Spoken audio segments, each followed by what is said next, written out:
மே 4க்கு பிறகு தாவேகா தலைவர் விஜய் நடவடிக்கை என்ன? தொடர்ந்து சமூக வலைத்தளங்கள்ல தாவேகாவுக்கு எதிராக பேசக்கூடியவர்களுக்கு ஒரு மிரட்டலை ஏற்படுத்தியிருக்கிறதா தாவேகா? இசையமைப்பாளர் ஜேம்ஸ் வசந்தை தாக்க முயன்ற தாவேகா கும்பல் யார்? வடமாநிலங்களில் பிஜேபி RSS செய்யக்கூடிய அரசியலை தமிழ்நாட்டில் முன்னெடுக்கிறதா தாவேகா? எந்த சமையலும் ருசி தேடும் ரகசியம் 20 ரூபாய். உலக தமிழர்களுக்கு வணக்கம். இது கிங் டிவி.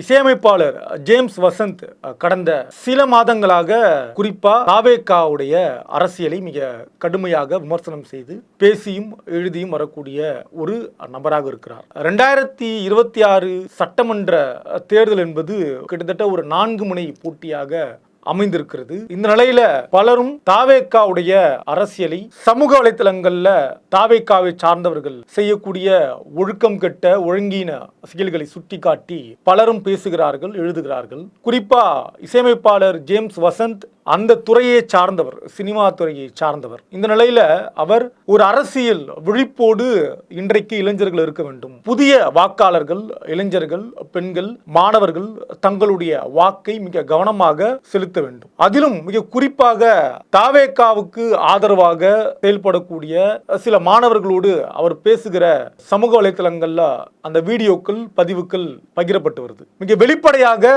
ஜேம்ஸ் வசந்த் அதுல ஏன் விஜய் தமிழ்நாட்டு அரசியலில் வரக்கூடாது அப்படின்னு யாரும் சொல்ல முடியாது. ஆனால் விஜய் ஏன் வரக்கூடாது அப்படின்றதுக்காக தர்க்க ரீதியாக தரவுகளை ஜேம்ஸ் வசந்த் அடுக்கடுக்காக பேசி வருகிறார். யார் வேண்டுமானாலும் அரசியலுக்கு வரலாம். தமிழ்நாட்டுடைய அரசியலில் திரு விஜய் அவர்கள் வந்த பிறகு அவர் பேசிய அல்லது அவர் பேசியதாக நம்பப்படுகிற அரசியல் என்பது எப்பேற்பட்ட அரசியல்? விஜய் என்ன அரசியலை பேசுகிறார்? விஜய்க்கு பின்னால் இருக்கக்கூடிய ஒரு கூட்டம் என்ன மாதிரியான செயல்களில் ஈடுபடுகிறது? சமூக வலைத்தளங்கள்ல அவங்க செய்யக்கூடிய பிரச்சார யுக்தி எல்லாம் எப்படி இருக்கிறது? எல்லோரையுமே வெறுப்படையக்கூடிய வகையில அவர்களுடைய பேச்சு அமர்ந்திருக்கிறது என்பதுதான் பல அரசியல் பார்வையாளர்களுடைய கருத்தாக இருக்கு. கிட்டத்தட்ட பல செய்திகளை ஜேம்ஸ் வசந்த் பேசுகிற பொழுது ஊழலை பற்றி விஜய் எப்படி பேசலாம்? ஊழலை பற்றி பேசுவதற்கு விஜய்க்கு என்ன தகுதி இருக்கு? இப்ப திமுக தீய சக்தி, தாவேகா தூய சக்தி அப்படின்னு முடிவான பிறகு விஜய் தேர்தல் ஆணையத்தில் தன்னுடைய கணக்கை ஒப்படைக்கிறார். அந்த கணக்குல தனக்கு கிட்டத்தட்ட ஒரு 600 கோடி ரூபாய்க்கான சொத்து இருப்பதாக விஜய் கணக்கை ஒப்படைச்சிருக்காரு. ஆனால் விஜய் 30 ஆண்டு காலம் தமிழ் சினிமாவில் சம்பாதித்த சொத்தினுடைய மதிப்பு உண்மையாக அதுவாகத்தான்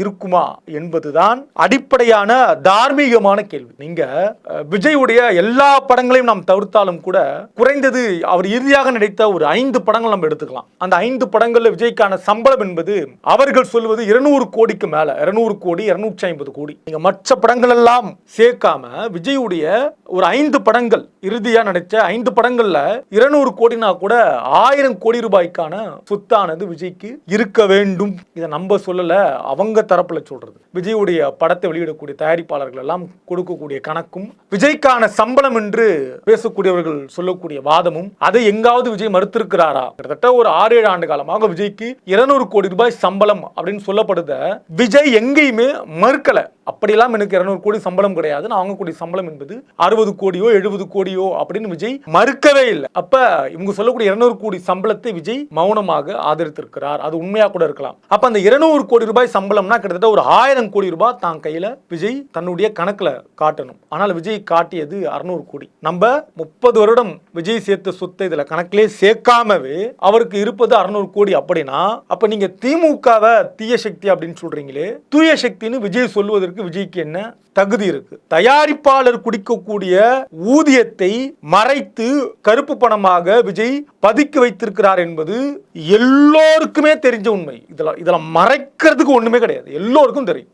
எஸ், ஒரு நடிகர் எல்லா சம்பளத்தையும் வெளிப்படையா வெளியே காட்ட முடியாது. சிலது வெள்ளையா வாங்கணும், பலதை கருப்பா வாங்கணும். அப்படி கருப்பு பணம் மக்களுடைய அன்றாட நலத்திட்டங்களுக்கு பயன்பட வேண்டிய பணம். தாவேகாவுக்கு வாக்களிக்கக்கூடிய இந்த வாக்காளர்கள் இருக்காங்க இல்லையா, அவங்களுடைய கல்வி, அவங்களுடைய வேலை வாய்ப்பு, அவங்களுடைய மருத்துவம், அவர்களுடைய சாலை வசதி, அவர்களுக்கு தேவையான மின்சாரம் என அடிப்படையில் அவர்களுடைய தேவையை தீர்மானிக்கக்கூடிய இடத்தில் இருப்பது இந்த விஜயுடைய கருப்பு பணமும் ஒன்று. அப்ப மக்களுக்கு போய் சேர வேண்டிய நலத்திட்டங்களை சுரண்டி விஜய் கருப்பு பணமாக சேர்த்து வைத்திருக்கிறார், இது நியாயமா அப்படின்ற துணியில் தான் ஜேம்ஸ் வசந்த் அவர்கள் பேசிய பதிவு கடந்த சில நாட்களாக பதிவாகி வருது. இதை பேசிய ஜேம்ஸ் வசந்த் அவர்களுடைய கார் கண்ணாடியை உடைச்சி இன்றைக்கு ஒரு தாக்குதலை தொடங்கி இருக்கிறார்கள். ஜேம்ஸ் வசந்த் அவர்கள் ரொம்ப தெளிவா பதிவிட்டு இருக்கிறார். இது தற்குறிகளுடைய வேலையாவோ அல்லது தர்தலையுடைய வேலையாகவும் இருப்பதற்கான வாய்ப்பு இருக்கு. தற்குறிகளுடைய வேலைன்னு அவர் எப்படி சந்தேகப்படுகிறார் அப்படின்னா, இந்த கடந்த காலங்களில் இந்த தேர்தலில் விஜயுடைய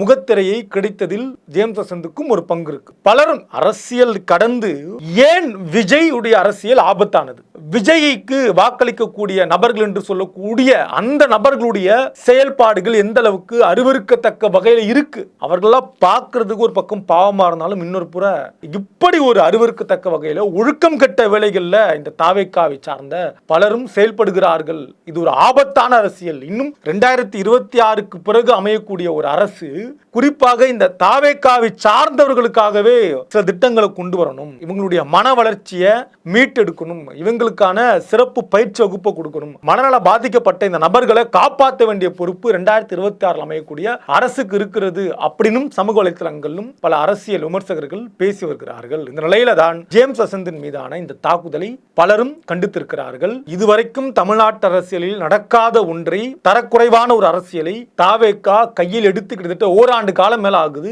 அதனுடைய தொடர்ச்சியாக இன்றைக்கு ஜேம்ஸ் வசந்தனுடைய கார் தாக்கப்பட்டிருக்கிறது. திரு ஜேம்ஸ் வசந்துடைய கார் கண்ணாடி உடைக்கப்பட்டிருக்கிறது. ஒருவேளை அவர் உள்ளே இருந்து அவர் மீதும் தாக்குதல் நடத்தப்பட்டிருந்தால் அது என்ன விளைவை ஏற்படுத்தியிருக்கும், விஜய்க்கு எதிராக பேசக்கூடியவர்களுடைய பாதுகாப்பை யார் உறுதி செய்வார் என்கிற பல கேள்வி இருக்கு. இதுல நாம் தமிழர் கட்சியினுடைய அந்த கொடியை காலில் போட்டு மிதிச்சு தாவேக்காவை சார்ந்தவர்கள் இணையதளத்தில் பகிர்ந்தது. ஒரு கொடி என்பது பெரிய மரியாதைக்குரிய ஒன்றாக பார்க்கப்படக்கூடிய ஒன்று. அது எந்த கட்சியினுடைய கொடியாக இருந்தாலும் அது அவர்களுடைய நம்பிக்கை, அவர்கள் பேசக்கூடிய சித்தாந்த அடையாளம். அந்த கொடி, அந்த நாம் தமிழர் கட்சியுடைய கொடிய கீழே போட்டு காலில் மிதிச்சு அதை தாவேக்காவினர் பரப்புகிற இந்த அருவருப்பான அரசியலை தான் தற்போது விஜய் முன்னெடுத்திருக்கிறார். அருவருப்பான, ஒழுக்கம் கெட்ட, தரம் தாழ்ந்த, தகுதியற்ற ஒரு அரசியலை தாவேக்கா முன்னெடுத்திருக்கிறது. அதற்கான பலனை வெகு விரைவில் அவர்கள் ஏற்க நேரிடும் என்பதுதான் பலருடைய கருத்தாக அமைந்திருக்கிறது. தொடர்ந்து பார்க்கலாம் மே 4க்கு பிறகு என்ன நிகழ இருக்கிறது என்பதை. நன்றி, வணக்கம். எந்த சமையலும் ருசி தேடும் ரகசியம் 20 ரூபாய்.